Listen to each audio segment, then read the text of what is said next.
Sábado a todos, então. Que hino lindo, né? Hino Castelo Forte. É um dos meus hinos favoritos, sabe? Mexe muito comigo esse hino, porque conta uma história de dor, de luta, desse grande conflito, mas nos garante, né? Nos apresenta Jesus Cristo, que é o nosso castelo forte, né? Que hino maravilhoso, né? Então, meus irmãos, iniciando o culto dessa manhã, eu gostaria de propor algo diferente nesse sábado. Queria que os irmãos me acompanhassem num exercício mental. Então, imaginemos que estamos dirigindo um carro numa estrada e nós sabemos aí o destino fica ao final dessa estrada. Só que por circunstâncias da vida, que são às vezes mais fortes do que nós, esse carro começa a desviar para a direita e para a esquerda. Caminho esburacado, tem pedras no caminho, e o carro começa a desviar de um lado para o outro, e você vê que você está perdendo o controle desse carro. Aí eu pergunto aos irmãos, vocês prefeririam cair para o lado direito ou para o lado esquerdo? Alguém tem alguma posição quanto a isso? Alguém preferiria cair do lado direito ou do lado esquerdo? Suponhamos que dos dois lados há um vale, um grande buraco. Alguém teria algum desejo de cair para um lado ou para o outro? Direito. Creio que não, né? Acho que todos nós, né, desejaríamos continuar firmes no caminho, apesar da dificuldade, desviando dos obstáculos, mas para chegarmos ao destino final. Então, dito isso, né, iremos iniciar o sermão, que o tema de hoje é legalismo duro e graça fácil. Caminhos diferentes para o mesmo fim. Então nós iremos tratar sobre o legalismo duro, que muitos irmãos acabam caindo para o lado direito do caminho. E também iremos tratar do outro lado a graça fácil, que representam os irmãos que caem para o lado esquerdo do caminho. Comecemos então lendo a palavra do Senhor em Provérbios, capítulo 4, versos 26 e 27. Então é Provérbios, capítulo 4, 26 e 27. Que diz o seguinte: veja bem por onde anda, e seus passos serão seguros. Não declines nem para a direita, nem para a esquerda. Retira o teu pé do mal. Veja que aqui a palavra do Senhor nos orienta a continuarmos no caminho. Por mais dificuldades que o inimigo possa colocar no caminho, na estrada da nossa vida, nós precisamos manter-nos no caminho. Não podemos nos desviar nem para a direita nem para a esquerda, como a palavra do Senhor nos diz. Mas o caminho que leva à vida eterna, ele é estreito. Essa estrada, ela não é só esburacada. Ela não tem somente os obstáculos. Esse caminho também é estreito. Leamos então Mateus capítulo 7, verso 13 e verso 14, que nos apresenta o caminho estreito. A palavra do Senhor diz: entrai pela porta estreita, porque larga é a porta e espaçoso o caminho que conduz à perdição, e muitos são os que entram por ela. E porque estreita é a porta, e apertado o caminho que leva à vida, poucos há que a encontrem. Veja que a palavra do Senhor apresenta que o caminho é estreito. Então, há dois caminhos, meus irmãos. O caminho que leva à vida eterna e o caminho que leva à morte eterna. Não existe outro. E o caminho estreito ainda possui vales aos seus lados. E as pessoas são jogadas para a direita ou para a esquerda, como vimos lá em Provérbios. Há obstáculos no caminho. Esse caminho está repleto de incertezas. E nós vamos agora estudar um pouco as incertezas do mundo no qual nós vivemos, que representam o caminho dessa estrada.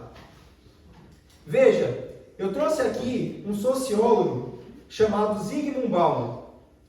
Zygmunt Bauman, ele é um sociólogo muito estudado aí nas grandes universidades do mundo, tá? Muito influente. Ele é um sociólogo polonês. E nessa frase, ele resume a condição atual da Terra. Como os homens estão apavorados frente aos acontecimentos que estão diante de nós. Ele diz o seguinte: escolhi chamar de sociedade líquida a crescente convicção de que a mudança é a única coisa permanente e a incerteza a única certeza. Veja o que ele diz, o que ele apresenta. O mundo pensa assim. O mundo está aflito, abismado com os acontecimentos que estão ocorrendo na face da terra e os obstáculos no caminho do homem. E esse é o desejo de Satanás. Satanás quer que, inclusive, o povo do Senhor tenha essa mentalidade de incerteza. Mas nós temos que ter essa mentalidade de incerteza? É claro que não, né? É claro que não. Todos os acontecimentos que estão descritos na palavra do Senhor estão se cumprindo. Isso não é aí um espanto para o povo do Senhor. Por quê? Porque isso já estava sendo dito lá em Mateus 24, que representa o início das dores, que apresenta guerras, rumores de guerras, fomes, pandemias, crise política. Esse não é o cenário atual, esse não é o cenário no qual nós estamos inseridos no momento. Esta não é a estrada da nossa vida, cheia de obstáculos, cheias de armadilhas do inimigo. Então vamos ler o capítulo 24, do versículos 7 e 8, que diz o seguinte: portanto se levantará nação contra nação, e reino contra reino, e haverá fomes e pestes e terremotos em vários lugares. Mas todas essas coisas são o princípio das dores. Então veja que a palavra do Senhor deixa muito claro que tudo isso que está acontecendo, todos os obstáculos na nossa estrada da vida, são apenas o início. Não é para nos surpreendermos com tudo que está acontecendo. Isso vai acontecer por quê? Porque Deus o disse. Porque a palavra do Senhor nos anuncia. E a palavra de Deus irá se cumprir. Já está se cumprindo diante dos nossos olhos. Mas veja que esse é o início. Nós não podemos ficar com os olhos fixados nas dores. Eu me preocupo com muitos irmãos que ficam aí olhando para os sinais da volta de Jesus, olhando ali para os sinais que estão acontecendo em nossos tempos, mas que ficam olhando apenas para a dor e não olham para Cristo. Nós sim temos que vigiar, temos que orar, mas os nossos olhos têm que estar fitos em quem? Em Cristo, na nossa salvação. E aonde nós encontramos isso? Qual que é o último grande sinal da volta de Jesus? Leamos então o versículo 14. O versículo 14 diz o seguinte: este evangelho do reino será pregado em todo o mundo, em testemunha a todas as nações, e então virá o fim. Esse é o grande sinal da volta do Senhor. O dia que a igreja, pelo poder de Deus, anunciar a primeira, a segunda e a terceira mensagem angélica para todo mundo, e todos forem avisados, o nosso Senhor Jesus voltará. Então não serão guerras, não serão rumores de guerras, não serão pandemias. Isso tudo é o início. O fim é nós, como povo do Senhor, ungidos pelo Santo Espírito, sairmos em poder e grande glória através dele, pregando o Evangelho para todo mundo. Esse é o grande sinal da volta do Senhor.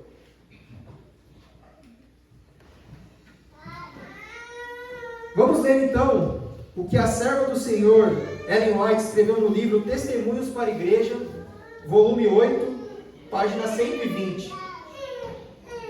Ela diz o seguinte: se todos os que haviam trabalhado de forma unida na obra de 1844 houvessem recebido a mensagem do terceiro anjo e a proclamado no poder do Espírito Santo, o Senhor teria operado poderosamente em conexão com tais esforços.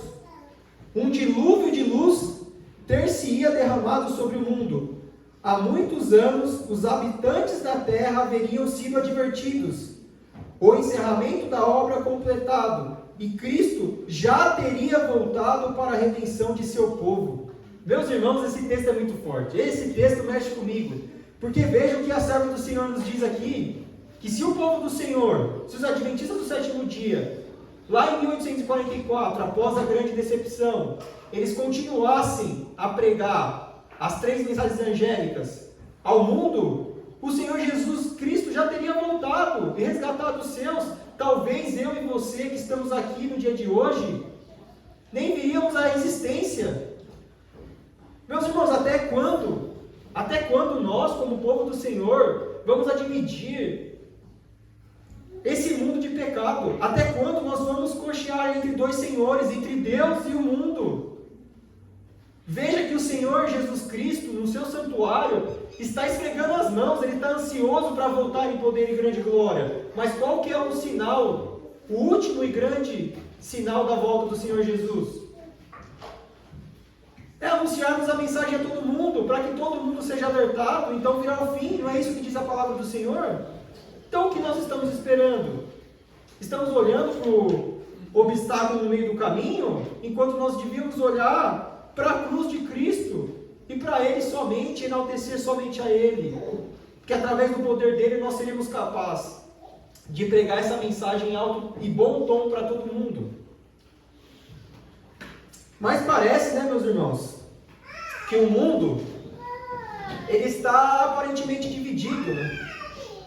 Agora falando da crise governamental que nós vivemos nos dias de hoje, parece que temos aí do lado direito do caminho alguns representantes e do lado esquerdo outros. Isso em todo o mundo. Aqui no Brasil não é diferente. Hoje nós temos essa guerra política entre direita e esquerda, no aspecto político desse contexto, né?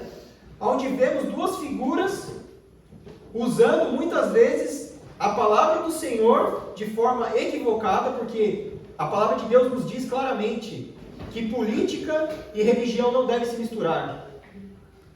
O que é do homem, o que é de Deus é de Deus. Deus deixou isso muito claro. Mas parece que muitos irmãos esquecem disso. E o mundo está dividido em dois partidos.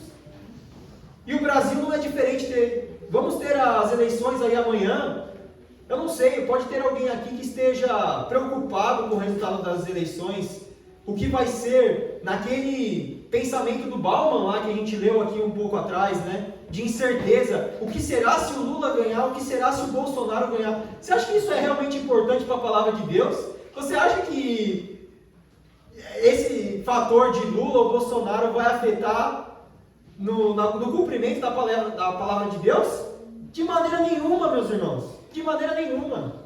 Então vamos ler aí Provérbios capítulo 16, verso 1. Se alguém estiver aqui ansioso pelo resultado da eleição amanhã, fica tranquilo. Veja o que Deus nos diz. Provérbios, então, capítulo 16, verso 1. Ao ser humano foi concedida a capacidade de planejar. Entretanto, é o Senhor que dá a palavra certa. Amém, né? Amém. Então os homens podem planejar o que eles quiserem contra nós. A palavra do Senhor irá se cumprir. Quer eles queiram, quer não. A palavra vai se cumprir. Quer eu queira, quer não. Porque a palavra do Senhor ela é eterna e eficaz. E ela irá se cumprir, independente de política. Temos outro texto, Romanos, capítulo 13, verso 1. Vejam, meus irmãos, esse é um conselho do Senhor para todos nós. Que diz o seguinte: todos devem sujeitar-se às autoridades governamentais, pois não há autoridade que não venha de Deus. As autoridades que existem foram por ele estabelecidas. Meus irmãos, se o Lula ou se o Bolsonaro ganhar, quem que o estabeleceu? Então, que seja feita a vontade dele amanhã. Se você tem alguma ansiedade quanto ao resultado das eleições amanhã, que ela caia por terra hoje. Por quê? Porque o que é importante é o grande conflito entre Jesus Cristo, Criador dos céus e da terra, e Satanás, criatura. Esse é o grande e importante conflito. Lula e Bolsonaro é fichinha para nós. Essa guerra que o mundo está dividido não significa nada para nós. Sabe por quê, meus irmãos? A esquerda é o arco. A esquerda política agora falando, né? E a direita é a flecha. Sabe quem são os alvos? Eu e você, os servos do Senhor, aqueles que querem fazer a vontade de Deus. Eles estão aparentemente divididos, mas chegará um tempo, diz a palavra de Deus, não sou eu, que eles irão se unir contra o povo do Senhor e irão perseguir aqueles que querem fazer a vontade de Deus. Então a gente não pode ser levado pelas incertezas desse mundo. Lembra, nós estamos numa estrada, há obstáculos, há barreiras. O inimigo apresenta um engano atrás do outro. E nós precisamos estar firmados aonde? Na palavra de Deus. Só assim a gente vai poder discernir o que é engano do que não é. Só dessa forma estaremos seguros, né? Vamos ler então essa carta escrita pela Ellen White em 1889.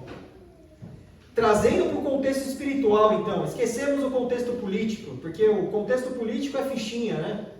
Há uma guerra muito maior. Veja o que a serva do Senhor escreveu. Temos visto em nossa experiência que se Satanás não consegue prender as pessoas no gelo da indiferença, ele procurará impeli-las para o fogo do fanatismo. Quando o Espírito do Senhor se faz notar entre o seu povo, o inimigo aproveita a oportunidade para também atuar sobre várias mentes, levando-as a misturar seus próprios e peculiares traços de caráter com a obra de Deus. Assim, sempre há o perigo de que eles permitam que suas próprias ideias se misturem com a obra e assim tomem resoluções imprudentes. Muitos se empenham numa obra por eles mesmos ideada e que não é inspirada por Deus. Então veja, meus irmãos, aqui no caminho, nós estamos no caminho. E aí Satanás faz o quê? Ou joga alguns irmãos para o lado esquerdo, para o gelo da indiferença, ou joga alguns irmãos para o lado direito, o fogo do fanatismo. Então essa estrada onde há obstáculos, de um lado nós temos um precipício e é gelado, é frio.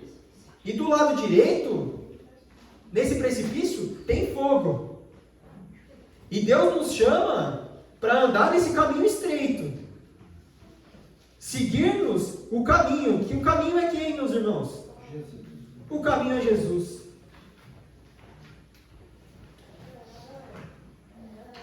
Veja o que a serva do Senhor escreveu no livro Grande Conflito, página 572.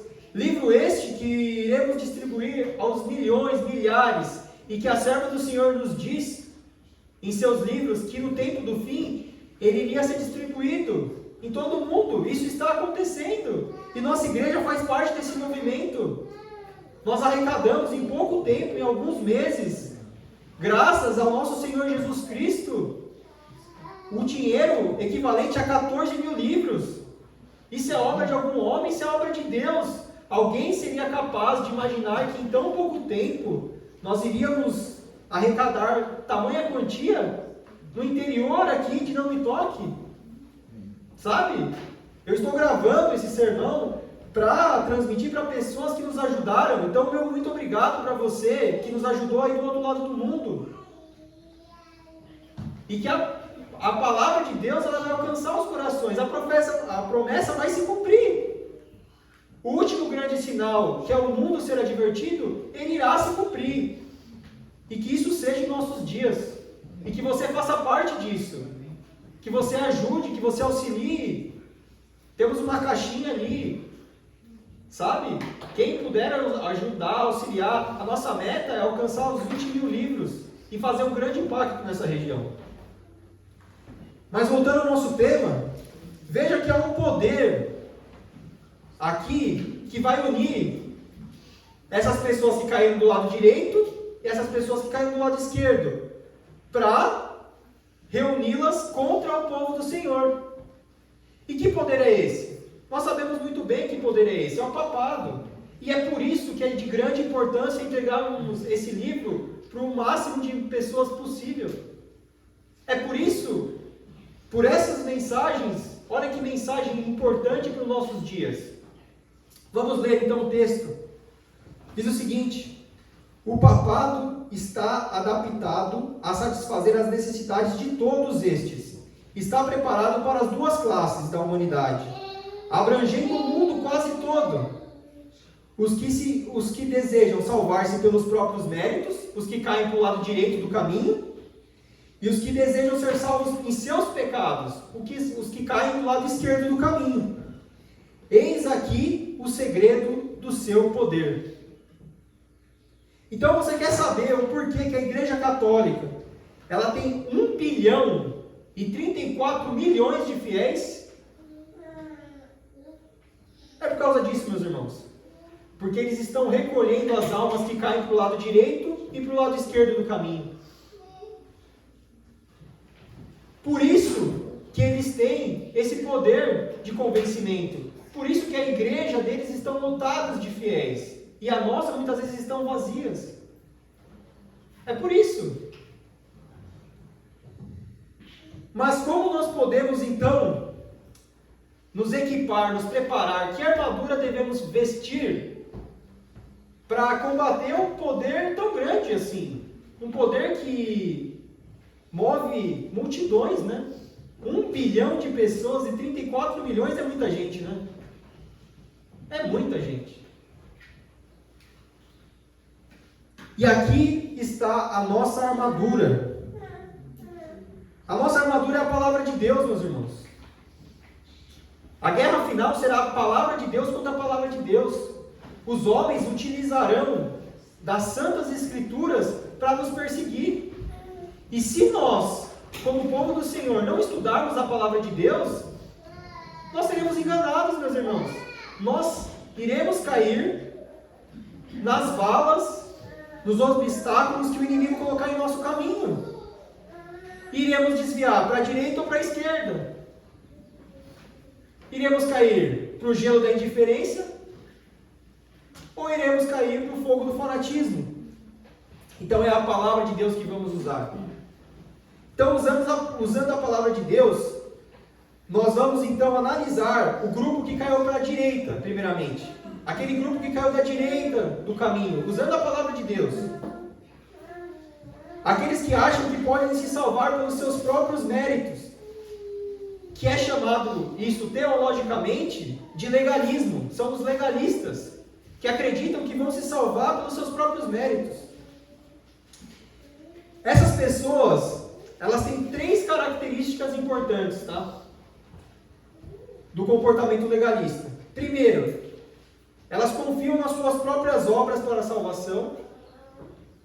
a segunda característica, sempre comparam a sua justiça com a justiça de outros. Então ela vive se comparando com os outros. Em terceiro, gostam de ser enaltecidos e exaltados pelos homens. Então essas são as três grandes características daqueles que irão cair para o lado direito do caminho.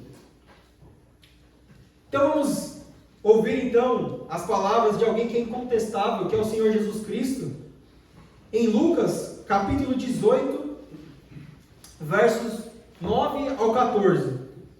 Jesus contou essa parábola a alguns homens que confiavam em sua própria justiça e desprezavam os outros. Então veja o conselho de Jesus Cristo para aqueles que caem para a direita. Nessa parábola, né? Jesus Cristo diz: 2 homens subiram ao templo para orar. Um era fariseu, ou seja, ele era um alto religioso da época, e o outro era publicano. O fariseu em pé orava no íntimo: Deus, eu te agradeço porque não sou como os outros homens, ladrões, corruptos, adúlteros, nem mesmo como este publicano. Jejuo 2 vezes por semana e dou dízimo de tudo quanto ganho. Veja que esse fariseu, ele estava centrado aonde? No seu próprio eu. Ele estava dizendo, no íntimo do seu coração, ao entrar no santuário: eu agradeço, Senhor, porque eu não sou como esses homens. Eu jejuo, eu dou dízimo, eu estudo a Bíblia, eu faço isso, eu faço aquilo. Tudo que ele fazia, a oração dele era voltada no eu. Estava errado o que ele estava fazendo? É errado jejuar? Não. É uma ferramenta poderosa o jejum. Mas o espírito pelo qual ele fazia as coisas estava errado. Ele estava fazendo isso para receber uma recompensa. Ele estava focado no seu próprio eu. Era eu. Literalmente. Continuando, havia uma outra figura nessa parábola: o publicano. Jesus Cristo continua: mas o publicano ficou à distância. Ele nem ousava olhar para o céu, mas batendo no peito dizia: Deus tem misericórdia de mim, que sou pecador. E lhes digo que este homem, e não o outro, foi para casa justificado diante de Deus. Pois quem se exalta será humilhado, e quem se humilha será exaltado. Veja, o Senhor Jesus deixa muito claro. O publicano se humilhou. Ele batia no peito e falava: meu Deus, como eu sou pecador, me salva. Creio que ele dizia: eu sou um verme, Senhor, me ajuda. Olha os pecados que eu cometi, pequei contra ti, Senhor. E quem saiu justificado? Foi o fariseu, que por fora, todas as pessoas da época os reconheciam como os doutores da lei? Ou foi o publicano, que rasgou o seu coração perante Deus, que se humilhou, que confessou os seus pecados? Veja, meus irmãos, Jesus, ele, numa parábola, ele deixa muito claro como nós devemos tomar cuidado para não cair do lado direito do caminho. Devemos sim obedecer e seguir os mandamentos de Deus, mas com a única intenção de responder ao amor de Cristo. Nós somos salvos única e exclusivamente pela graça.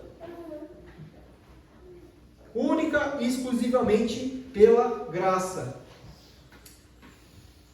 Veja, temos uma outra história que é bem famosa na Bíblia, que ilustra também alguém que caiu do lado direito do caminho. A história do filho pródigo. Essa história é bem conhecida, mas nós temos aí um outro personagem nessa história.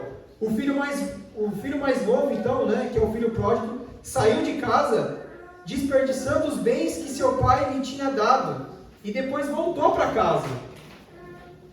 E esperava que seu pai o recebia apenas como um servo, pelo menos como um servo. Ele não exigia muito. Por quê? Porque ele sabia que ele tinha feito tudo errado. Ele desperdiçou todos os bens do pai. Quando ele volta, ele fala: que o meu pai me receba ao menos, que ele me deixe trabalhar para ele, ao menos. Mas o que o pai fez quando viu o filho chegando? Fez uma grande festa, recebeu ele de braços abertos, porque assim é um pai, não é? Muitos aqui são pais, né, já. Eu não sou ainda. Mas eu tenho certeza, eu sinto o amor que a minha mãe tem por mim. Eu senti o amor que meu pai tinha por mim. Eu sei que o amor de um pai e de uma mãe é totalmente diferente, né?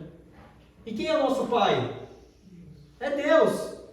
Da mesma forma, ele está de braços abertos para receber todo e qualquer pecador, assim como ilustra a história do filho pródigo. Mas aí então havia um outro personagem, né, que era o irmão mais velho.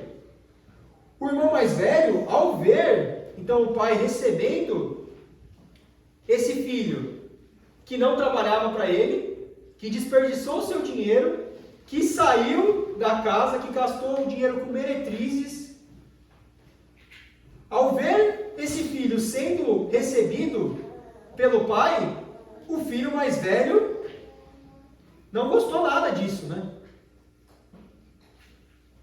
Ele sentiu o quê? Ciúmes.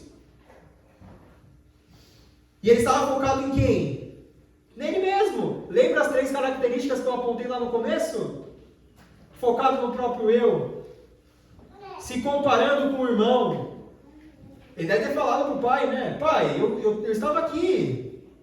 Eu trabalhei para ti. Como que você recebe o meu irmão, faz uma grande festa para ele? O senhor nunca fez para mim. Olha só, ele estava centrado na recompensa. Ele não estava servindo o pai por amor. Ele queria algo em troca. Ele estava barganhando com o seu próprio pai. Veja o que a palavra de Deus nos diz em Lucas capítulo 15, versos 29 e 30. E saindo o pai, estava com ele. Mas respondendo ele, disse ao pai: Eis que te sirvo há tantos anos, sem nunca transgredir o teu mandamento, e nunca me deste um cabrito para alegrar-me com meus amigos. Vindo, porém, este teu filho, que desperdiçou os teus bens com as meretrizes, mataste-lhe o bezerro cevado. Então veja, ele estava sentado em quem? Nele? Ele estava preocupado com o pai? Ele estava preocupado com o irmão? O que ele estava pensando? Eu, pai? Eu estou aqui, estou te servindo. O senhor não olha para mim? Veja só, assim como o fariseu, o irmão mais velho queria recompensa pelo que fez. E o seu real motivo para obedecer era a recompensa e não o amor do pai. Então veja, o que ele estava fazendo é certo. Ele estava servindo ao pai. Ele estava obedecendo os seus mandamentos. Mas o espírito era errado. A motivação que ele tinha dentro do seu peito, dentro do seu coração, era errada. Agora Mateus, capítulo 23, versos de 23 a 28, descreve o grave problema desse tipo de comportamento, daquele comportamento das pessoas que caem do lado esquerdo do caminho. Então agora nós vamos analisar, através da Bíblia, as pessoas que caem do lado esquerdo do caminho, que desviam-se do caminho que é o Senhor Jesus Cristo e acabam caindo no frio formalismo, no gelo da indiferença. Veja o que o Senhor Jesus disse: Ai de vocês, mestres e fariseus da lei. Desculpem, ainda estamos no lado direito, tá? Na próxima iremos passar para o lado esquerdo. Aqui Jesus Cristo está falando sobre os fariseus, os legalistas ainda. Ai de vocês, mestres da lei e fariseus hipócritas. Vocês dão o dízimo da hortelã, do entro e do cominho, mas têm negligenciado os preceitos mais importantes da lei, a justiça, a misericórdia e a fidelidade.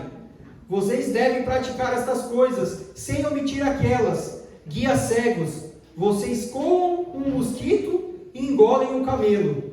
Ai de vocês, mestres da lei e fariseus hipócritas, vocês limpam o exterior do copo e do prato, mas por dentro eles estão cheios de ganância e cobiça. Então, aqui, Jesus Cristo, ele não está condenando a observância da lei, e sim o espírito, o objetivo por trás que movia esses homens, né? Continuando, ele diz: fariseu cego, limpe primeiro o interior do copo e do prato, para que o exterior também fique limpo. Ai de vocês, mestres da lei e fariseus hipócritas, vocês são como sepulcros caiados, bonitos por fora, mas por dentro estão cheios de ossos e de todo tipo de imundícia. Assim são vocês, por fora parecem justos ao povo, mas por dentro estão cheios de hipocrisia e maldade. Veja que por fora eles eram muito bonitos, eles tinham aparência de santidade, mas e por dentro, como estava o coração deles? Cheio de ganância, cheio de cobiça, voltados para o próprio eu, se comparando com os outros. Veja o problema, meus irmãos. Então, quem são esses que caem aí para o lado direito do caminho, né?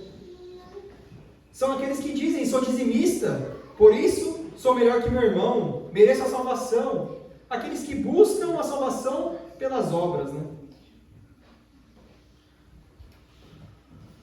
Então, agora sim, agora vamos analisar aí aqueles que caem para o lado esquerdo do caminho, aqueles que são indiferentes à lei e aos mandamentos de Deus. Temos os que caem então aí para o lado esquerdo, e quem são esses? São aqueles que negligenciam as obras e desejam ser salvos em seus pecados.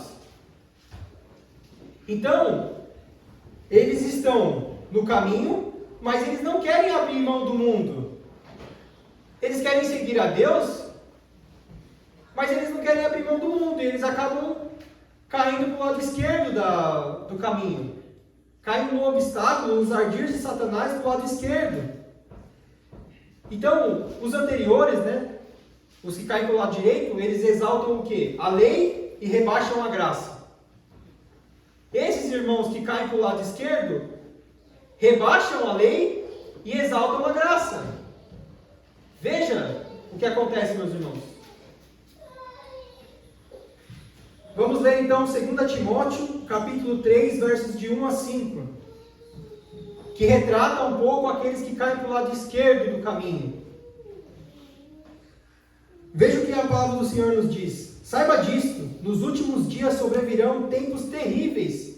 Os homens serão egoístas, avarentos, presunçosos, arrogantes, blasfemos, desobedientes aos pais, ingratos, ímpios, sem amor pela família, irreconciliáveis, caluniadores, sem domínio próprio, estou até ficando sem voz já, cruéis, inimigos do bem, traidores precipitados, soberbos, mais amantes dos prazeres do que amigos de Deus, tendo aparência de piedade, notem, tendo aparência de piedade, mas negando o seu poder.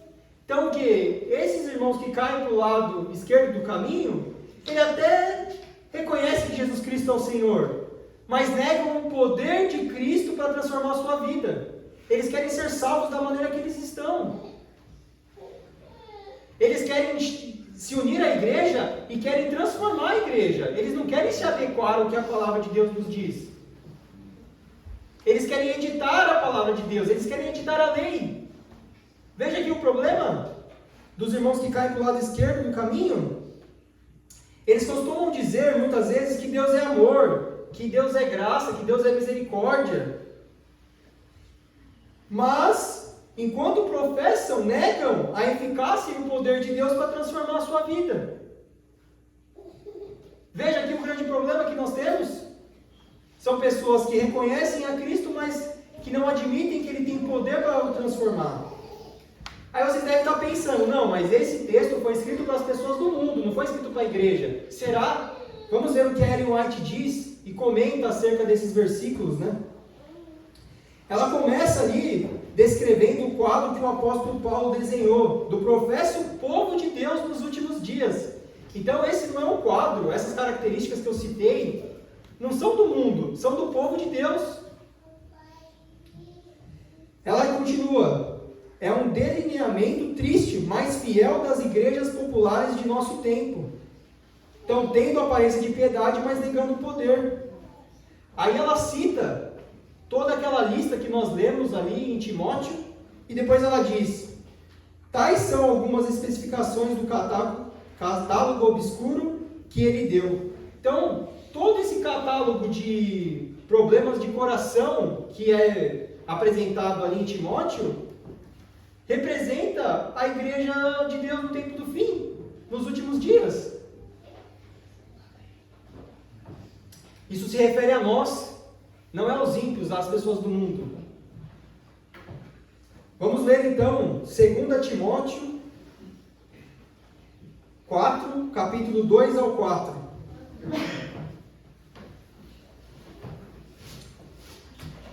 Então a palavra do Senhor nos diz: pregue a palavra, esteja preparado a tempo e fora de tempo, repreenda, corrija, exorte com toda a paciência e sã doutrina, pois virá o tempo em que não suportarão a sã doutrina, pelo contrário, sentirão coceira nos ouvidos, segundo seus próprios desejos, juntarão mestres para si, eles se recusarão a dar ouvidos à verdade, voltando-se para os mitos. Veja que a palavra de Deus nos diz que chegará um momento que o povo de Deus irá se recusar a ouvir a palavra de Deus, que vai ter coceira no ouvido, quando começar a falar de lei, quando começar a falar de obra, de mandamento. Eu não quero saber disso. Eles querem ser salvos pela graça, mas eles não querem obedecer. Esses são os obstáculos em nosso caminho. Veja o que a serva do Senhor diz de tais pessoas que caem do lado esquerdo do caminho. Tais pessoas estão dispostas a atentar apenas às doutrinas que lhes não repreendam os pecados ou condenem a vida de amor ao prazer. Sentem-se ofendidos pelas claras palavras dos fiéis servos de Cristo e escolhem mestres que os louvem e adulem. E entre os professos ministros, há os que pregam as opiniões do homem em lugar da palavra de Deus, infiéis ao dever, desviam os que a eles vão em busca de orientação espiritual. Veja, meus irmãos, o que Ellen White diz aqui. Olha que ardil tremendo de Satanás, utilizando inclusive pastores, ministros, para desviar ovelhas do caminho, lançando-os para o lado esquerdo do caminho, apresentando sempre a graça, a misericórdia, a cruz do Calvário, mas nunca falando da lei.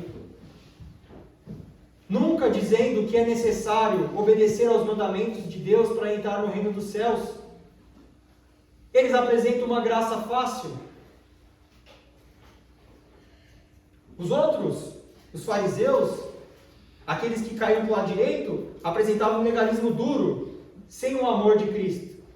Já esse grupo, eles são representados por uma graça fácil, uma graça que salva, mas não transforma. Uma graça que conduz o pecador a pecar novamente. O que é isso, meus irmãos? Que evangelho é esse? Esse é o grande conflito. Esse é o conflito que nós devemos estar atuando ao lado de Cristo. Não preocupado com política, meus irmãos. Muito me entristece quando eu vejo irmãos brigando por causa de política, sabe? Eu olho e falo: misericórdia. Eles não estão vendo que a guerra é muito maior do que essa é uma pequena distração, que a direita e a esquerda são arco e flecha, e nós somos os alvos.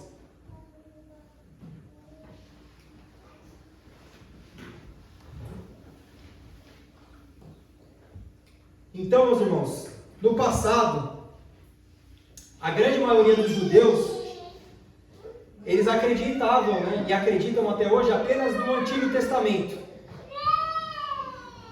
Mas eles rejeitam a Jesus Cristo. Eles não reconhecem Jesus Cristo como Messias, como Salvador do mundo, como o próprio Deus encarnado.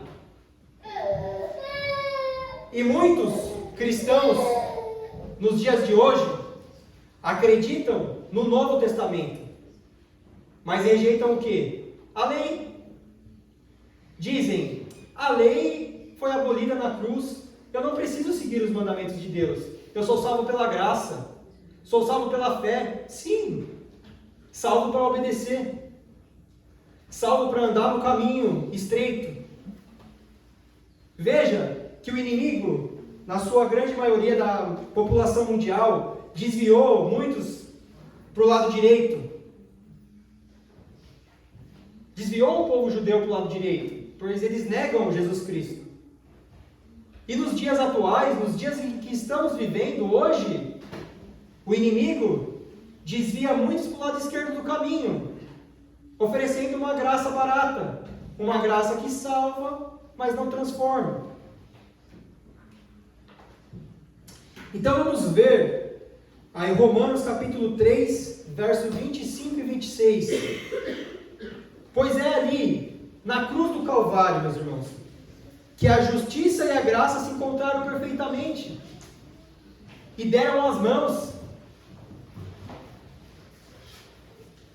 Vamos ver aí Romanos capítulo 3, versos 25 e 26, que ilustra muito bem essa união entre fé e obras, entre salvação e transformação,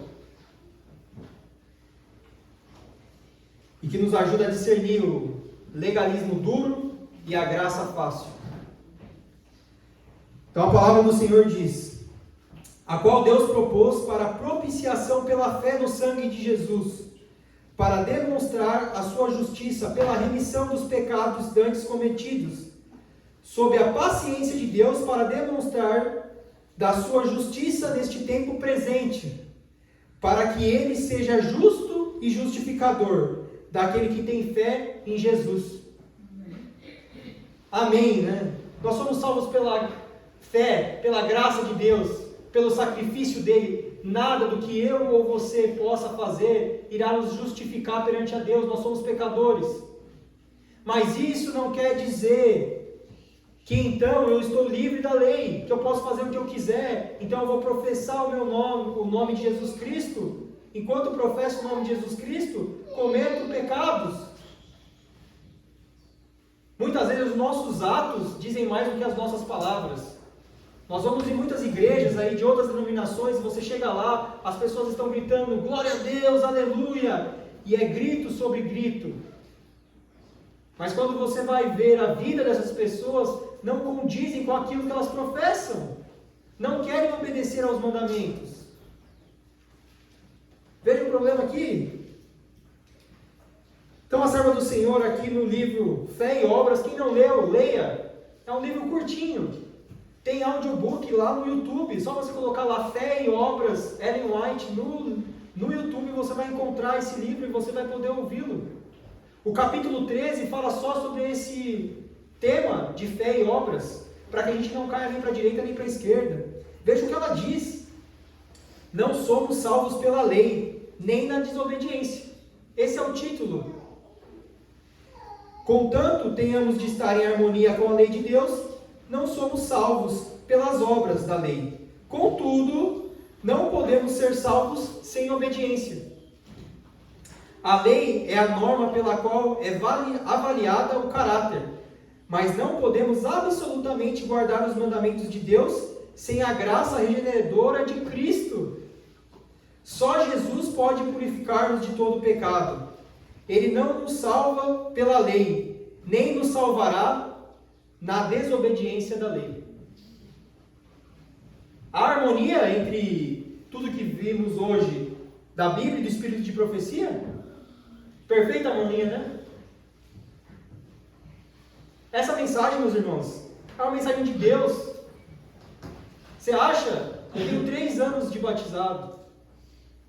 Você acha que eu tenho capacidade de preparar um sermão para tratar sobre fé e obras? Não, não tenho. Eu pedi para irmãos que ajudaram a campanha do livro do Grande Conflito a orarem por mim, porque eu sabia que esse tema é muito complexo e muito complicado de ser explicado, e somente pela graça e pelo poder de Jesus Cristo eu poderia vir aqui e apresentar esse tema.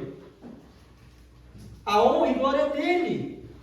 Nós temos que voltar sempre para ele, meus irmãos. Nós não podemos olhar para o homem o homem é falho, é pecador. E como vimos na palavra de Deus e no espírito de profecia, o inimigo vai colocar obstáculos no caminho de pessoas, inclusive, que são benquistas na comunidade. Pode serem líderes religiosos, como foi no passado.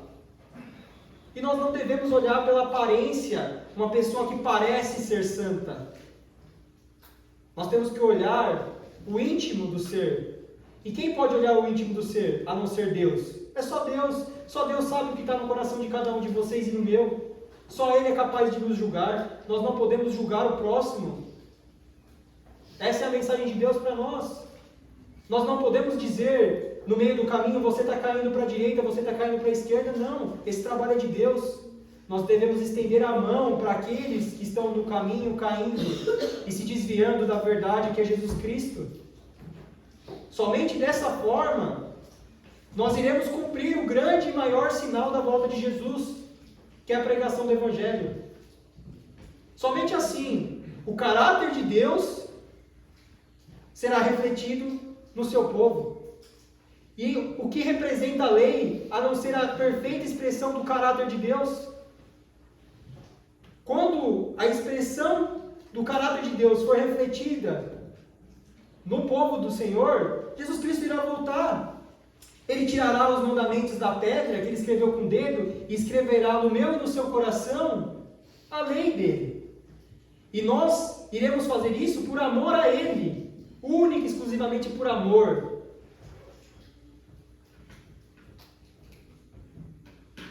Eu gosto muito dessa frase de Martinho Lutero, e ela resume bem, porque você deve estar pensando aí consigo, né? Será que eu estou caindo para o lado direito? Será que eu estou caindo para o lado esquerdo? E ele nos orienta de uma maneira aí, inspirada pelo Espírito Santo. Olha o que Martinho Lutero diz: quando olho para mim, não vejo como me salvar, mas quando olho para Cristo, não vejo como me perder. Veja, nós não podemos ficar olhando para nós mesmos.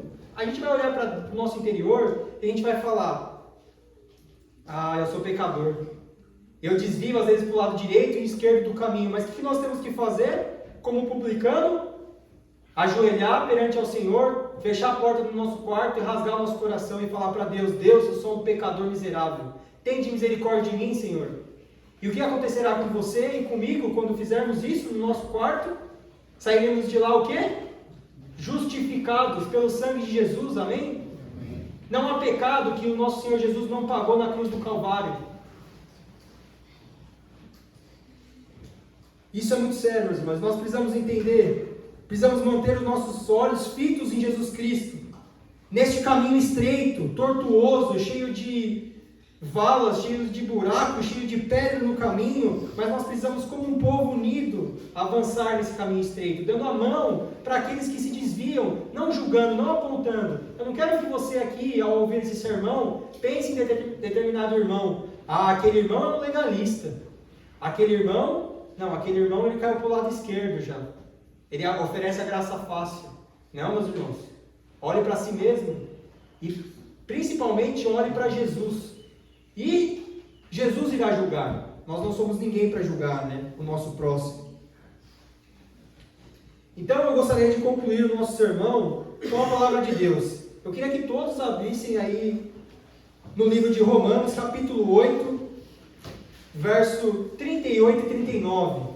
Aí o apóstolo Paulo nos escreveu essa maravilhosa promessa. E nós não temos o que temer, meus irmãos. Nós não precisamos temer decreto dominical, nós não precisamos temer pandemias, nós não precisamos temer o cenário político atual. Por quê? Porque nós somos salvos por Cristo. E Deus nos diz que a sua graça me basta. Não há pecado que Deus não pagou na cruz do Calvário. O único pecado que não pode ser justificado na cruz é o pecado contra o Espírito Santo, que é você pecar deliberadamente, sabendo que é pecado. O Espírito Santo está convencendo você que você está pecando e você continua a pecar. Por quê? Porque Deus não pode obrigar você a servi-lo. Deus é um Deus de amor, e o amor só existe na liberdade. Então eu gostaria que todos nós lemos juntos, numa só voz, essa garantia, essa certeza que a palavra de Deus nos diz. Será que conseguimos? Será que juntos, vamos ler todos juntos aí esses versos? Então vamos lá. A palavra de Deus diz, vou começar, vocês me acompanham, não deixa eu passar vergonha aqui. Diz o seguinte: pois estou convencido de que nem a morte, nem anjos, nem demônios, nem o presente, nem o futuro, nem quaisquer poderes, nem altura, nem profundidade, nem qualquer outra coisa na criação será capaz de nos separar do amor de Deus, que está em Cristo Jesus, nosso Senhor. Amém? Louvado seja Deus, meus irmãos. Que essa esperança queime no seu coração. E que você saiba que não há pecado que não possa ser vencido através do poder de Jesus Cristo. E não é porque nós vencemos o pecado através do poder de Cristo que somos justificados pelas obras que fazemos. Tudo o que fazemos é honra e glória de Deus, única e exclusivamente, sempre enaltecendo o nome de Jesus e rebaixando o nosso próprio eu. Que Deus seja exaltado e que o nosso eu seja morto e crucificado. Amém?